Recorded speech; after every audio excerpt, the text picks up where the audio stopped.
What's good, everybody? Chris here again. Chris Goes Outdoors, and today we're going to take a look at the rain gear that I used out on the Appalachian Trail. I switched a couple pieces of this gear out along the way, so I'm going to tell you exactly what the gear was, what I liked about it, what I didn't like about it. So getting right into it, this is the first jacket that I started off with, and it is the Outdoor Research Helium 2 rain jacket.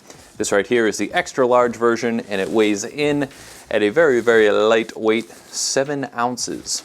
I decided to go with the extra large version as it was a bit more roomy, and I felt layering with this was a little bit easier. Some of the cool things about the jacket, obviously the weight. I mean, 7 ounces for a rain jacket is pretty legit. It has this kind of cool hood right here. It's almost like a sturdier baseball capish kind of flap in the front. So that way, when you have your hood on, it gives you kind of a little beak over your head, helps to keep rain out of your eyes a little bit. It's got a pretty simplistic tightening cord right here on the back. I didn't mind this in particular. A lot of rain jackets have them on the hood and you can cinch down, but I felt like this worked really well. It does have one little chest pocket here, and you can actually fold the whole thing up and it stores into itself. Unfortunately, with this coat, I got very, very hot in this really quickly. So they claim it's waterproof, breathable. I feel like there's no real waterproof, breathable. This is a nylon jacket and it's all seam taped, as you can see here. Unfortunately, this jacket comes without pit zips, and there aren't even pockets on the front. So if you have this zipped up, you're gonna start sweating real heavy like, especially going uphill. I had two decisions with this jacket. Even if I left it unzipped in the rain, it was get wet from the rain and not wear it, or put it on, stay dry for a little bit until I was going uphill and get wet from sweat. So unfortunately, this one did not work out very well for me. I have been using it in the winter a little bit more, and it has been working pretty well there since I don't sweat as much in the winter. But unfortunately, I wish I had picked up, I believe it's the Outdoor Research Helium HD, which I'm pretty sure is almost the exact same as this jacket, but it's got pit zips as well as pockets. So in all honesty, it's not the end of the world that there weren't pockets, but the pit zips would have been crucial for me as far as like staying cool out there. I tried it out. Unfortunately, not a huge fan, but whatever. It is what it is. When I got to, I believe it was around Hot Springs, North Carolina, I switched out to this. This right here is a Frog Togs poncho. And if you know anything about the Frog Togs gear, it's not very durable, but it is pretty cheap and surprisingly lightweight. This whole poncho right here weighs in right around 8 ounces, 7.9 ounces technically, or 224 grams. I gotta admit, this thing worked incredibly well for me. So I picked this up and used this all the way until Pennsylvania, almost New Jersey. It was right before I crossed into New Jersey, I sent this home. And what I liked most about this, of course the weight, weighs in just at 8 ounces, but also, if it were raining, I wouldn't need to take my backpack off to put this on. I would always place it on top of my backpack, right on top. So I could just reach, grab it off the bag, and then throw it over myself. This is large enough on me that it would go over not just myself, but also over my backpack as well. And that's great as far as rain protection goes. You can just keep moving. You don't have to stop, take your backpack off, get your rain jacket on, or dig it out of your bag, then put your backpack on, readjust everything. You can just pop it on, go, keep walking, you're good to go. The other thing I liked about this, more than the Outdoor Research, is that it is very ventable. You can see, hopefully,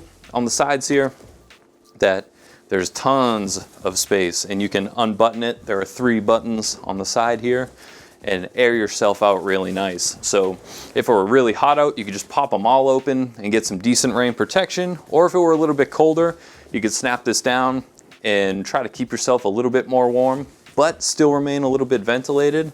And that worked very well for me. At one point, however, in very, very high winds, this was in North Carolina on the Balds, me and Mr. Fudd were crossing, and we found out later on through the news that there were 75-mile-per-hour wind gusts going on. And while I was wearing this, the wind was whipping so hard at one point, it unbuttoned all the snaps on one side, and the thing kind of flew up over my head, and it was kind of a crazy little situation, but it wasn't the end of the world. You know, we got out of there fine. I had my Outdoor Research jacket with me still while I was testing this, so it wasn't the end of the world. I just popped this off, put it back in to my backpack, put the Outdoor Research thing on until we get down out of the wind. It performed really good overall though. It's got the little hood here with the drawstrings and toggles to lock it down into place. There's plenty of room here in the hood. And I gotta admit, I loved this piece of gear. It was really, really nice. The only reason I switched it out was as I was getting closer to the whites, I wanted to make sure that I had a full rain jacket for New Hampshire and Maine. I just know from personal experience how the weather can get up there, and I didn't want to rely specifically on just a poncho. So that's why I ended up switching to the next jacket we'll talk about momentarily. This right here is an Eastern Mountain Sports rain jacket. Unfortunately, I don't exactly know what model, and it is not written anywhere on here. So yeah, can't really help you there, but it's a pretty standard, looks like a nylon rain jacket. It's a pretty durable nylon. Eastern Mountain Sports logo right there. It's got the little drawstrings right there for the hood. Again, a very roomy hood. It's all seam taped along the inside as well. And the big difference with this one than the Outdoor Research one, besides the weight, is that this one includes massive, massive pit zips. You can see here, some serious pit zippage. And it also has pockets, and they're mesh pockets, so that can help ventilate you as well a little bit more. And I wore this thing through some torrential downpours. When we got into Vermont, we were getting hit with all sorts of rain. When I ran into Big Mama again, right when we crossed the New Hampshire border, was one of the most rainy days I've ever experienced on the trail. We essentially slid down the mud of Vermont into New Hampshire. And I wore this the whole way, and I loved this jacket. It kept me dry, kept me warm, but it also let me ventilate and not sweat out too much. And I guess one of the downsides of this jacket would be the weight. This one in particular weighs in at 11.9 ounces. It's roughly 334 grams. So it's, math, five ounces more than the Outdoor Research jacket. In my opinion, well worth it. I know a lot of people are, ounce counters trying to get the pack the lightest weight possible. I'm all for that, but to some extent, you gotta give, you gotta take. And I found this jacket, especially with the pit zips, for me, it was well worth the 5 ounces for the comfort that I enjoyed with this jacket. So this one worked out great for me, and I used this for the rest of the trail. This was with me on Katahdin, and yeah, no regrets with this. So one of the other things I used, and I feel like I took a little bit of heat for this from some people in the comments, I had with me a pack cover. What? Why would you carry a pack cover? Your backpack's waterproof. I get it. I carried this with me for a couple of reasons. Now, technically, I did use the Z-Packs Arcol, and they consider that backpack highly water resistant. They don't call it waterproof. Why would I carry this thing around?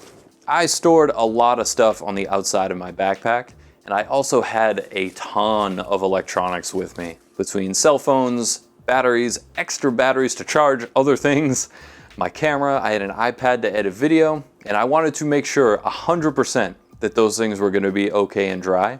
And a lot of times I would store things in the back mesh part of my backpack, and I would always have my camera out on the side of my bag as well. So I would use this whenever it rained and I didn't feel like moving everything inside of my bag. My camera as well, I could keep my camera out in the rain, and the pack cover went over the side of my bag well enough that my camera was still protected underneath, and that it covered the contents of the outside of my bag. This weighed in at 1.45 ounces, which to me, it was just kind of a no-brainer to keep with me. I use this also in my sleeping bag. If I was experiencing condensation, I could throw this over my sleeping quilt, so that way nothing got on the foot end of my sleeping bag. And I would carry this thing again in a heartbeat. Now, it was worth it to me. Would it be worth it to the average person? I can't answer that for you, especially if you're using a water-resistant, heavily water-resistant bag and the compactor bag. Most people probably wouldn't need this, but I enjoyed having it with me, and I did use it for other things besides just being a pack cover. So, would also use it sometimes outside of my tent, to put some things down, or if rain was bouncing up off the ground during a storm in my tent, I could block a wall with this. So, to me, it was good to have around, especially for the 1.5 ounces that it weighed. And next, we have what is one of my arguably favorite pieces of gear that I had out on the trail. I bought this not quite knowing if I would particularly like it, love it, whatever, and I'll also be making a video just about this. This is the Z-Packs Rain Kilt. So this one, of course, from Z-Packs, it is Cuban fiber. You can get these made from other companies, from say Sil Nylon. I think a couple other companies make the Cuban ones as well.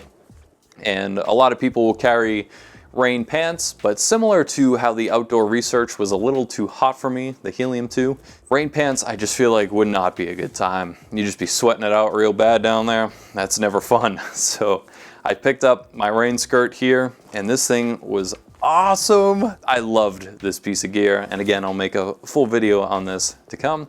But essentially, you just wear it around you, and it helps keep rain off of your lower extremities, and it worked very, very well for me. It has a little simple draw cord right here to tighten it up on you, and it's got this zipper here also to make sure that it stays on you nice and good. There were a lot of times when I knew it was gonna rain that I would just wear underwear and this, and let's just say I arrived in town a couple times wearing just this, and you get some pretty interesting looks. So, but this thing was great. It weighs in right around 1.5 ounces, I believe. 2 ounces for this rain kilt right here. So I'm not gonna say run out and get one. My experience, I loved this thing. It was awesome, worked very, very well for me. I preferred using this more than rain pants and would continue to use this in 3 seasons of hiking. In winter, I'd probably want a pair of rain pants.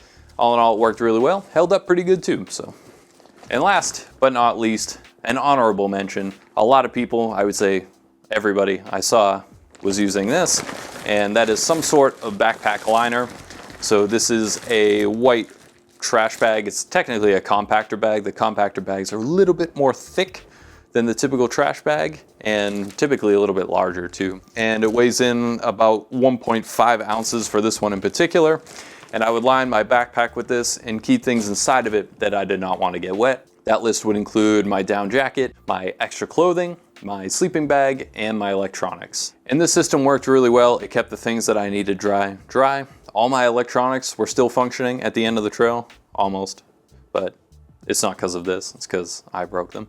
But I would highly recommend using the compactor bag method here, just to be sure, you know, your stuff stays dry. So, all right, and that's gonna wrap it up, everyone. I hope you gained some sort of knowledge here from the video. I didn't want to go too much into talking about each piece. Just wanted to show you quickly what I liked, what I didn't like, and what I used out there. I hope you gained something from that. If you did, and you liked the video, drop it a like. If you loved it, consider subscribing. Also, feel free to drop any comments with questions you may have about the video. You can follow me on Instagram as well, if you're into that. It's the only social media platform I really care to update, and you can follow me there at Chris Goes Outdoors. And that's gonna do it, everyone. Thanks for tuning in today. Lots more videos coming, so feel free to subscribe to the channel. Hope to see you in the next one. Take care.